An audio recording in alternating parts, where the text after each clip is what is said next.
mas um sai 1 hora antes do outro. O que sai em segundo lugar, inicialmente está mais atrasado. Mas se a sua velocidade for maior do que a do primeiro, irá alcançá-lo em algum momento. A distância percorrida equivale à capacidade evolutiva do espírito, enquanto a velocidade ao ritmo de evolução em cada momento. Voltemos ao tema do orgulho. Pode explicar, então, o que é o orgulho e quais são as suas manifestações? O principal problema do orgulhoso é a dificuldade em aceitar a ingratidão, o egoísmo e a falta de amor de outras pessoas em relação a ele.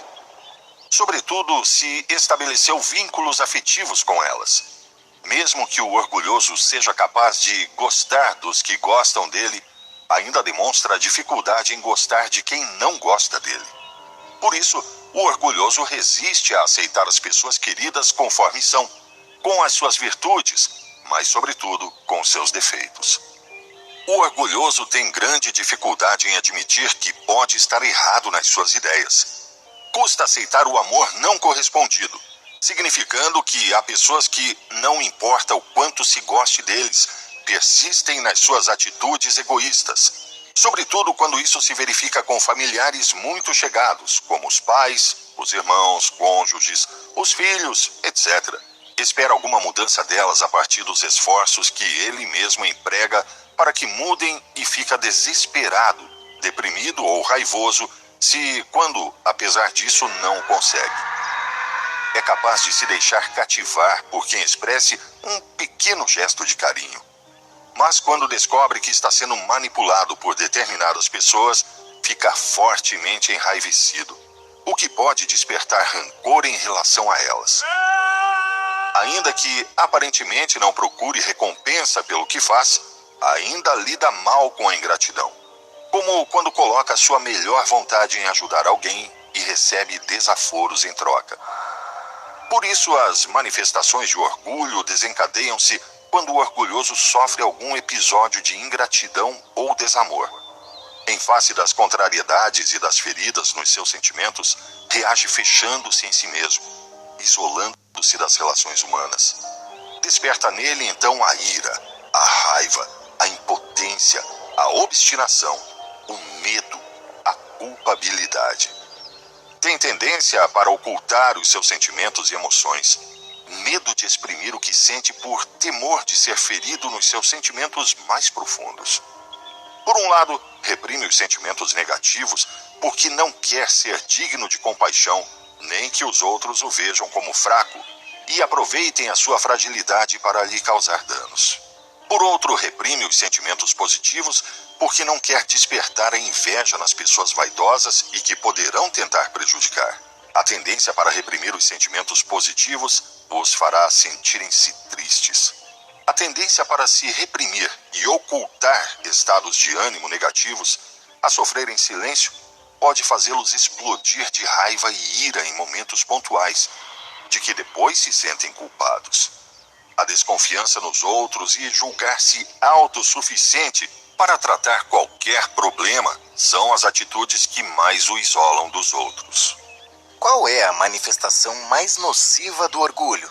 Há de se chegar a acreditar que não é digno de receber amor, de ser amado autenticamente e que, portanto, tampouco vale a pena amar.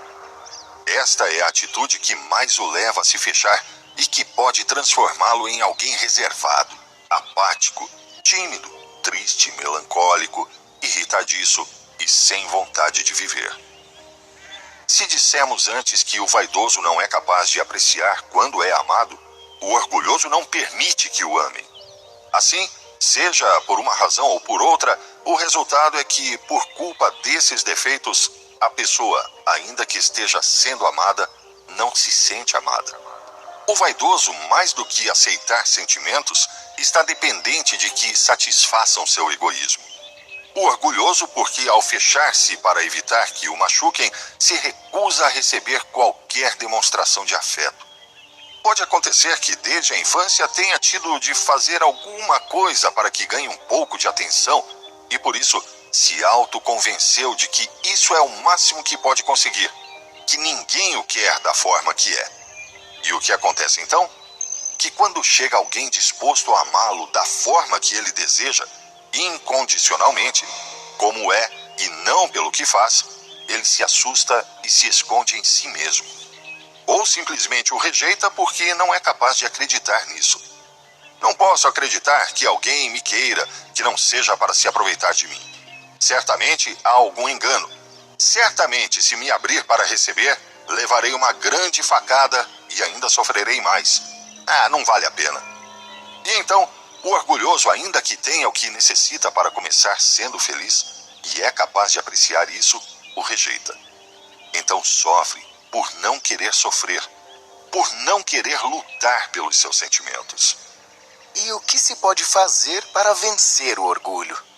Da mesma forma que, para a vaidade, o primeiro passo é tomar consciência do defeito e o segundo passo é a mudança de atitude. Um mero fato de adquirir consciência do defeito e das suas manifestações não vai impedir por si só que ele se manifeste. Mas reconhecê-lo nos ajudará a evitar proceder de acordo com ele na hora de tomar decisões na nossa vida.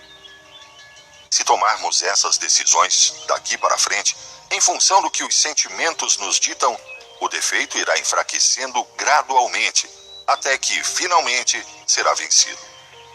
A tomada de consciência é conhecer em profundidade o que é o orgulho, como se manifesta numa pessoa e o que o alimenta. O orgulho alimenta-se do medo, da desconfiança, da autossuficiência e manifesta-se como isolamento e repressão da sensibilidade. O orgulho é para a sensibilidade do espírito como uma couraça que o envolve. Uma fortaleza inexpugnável que o rodeia e que impede a entrada e a saída dos sentimentos.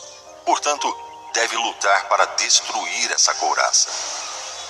O passo inicial que tem que ser dado pelo orgulhoso para vencer o seu orgulho é libertar-se da crença de que não é digno de ser amado, de que jamais encontrará alguém que o ame verdadeiramente.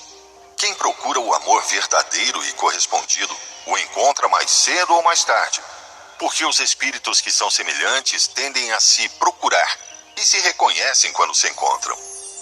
Mas é preciso ser paciente e constante, porque quem fecha a porta a 7 chaves para se proteger do mal, também a fecha para o bem. Está certo em ser prudente para evitar que nos machuquem, mas não podemos renunciar aos sentimentos e nem retribuir ingratidão com ingratidão, ódio com ódio, rancor com rancor. Porque o que nos faz sofrer também faz os outros sofrerem.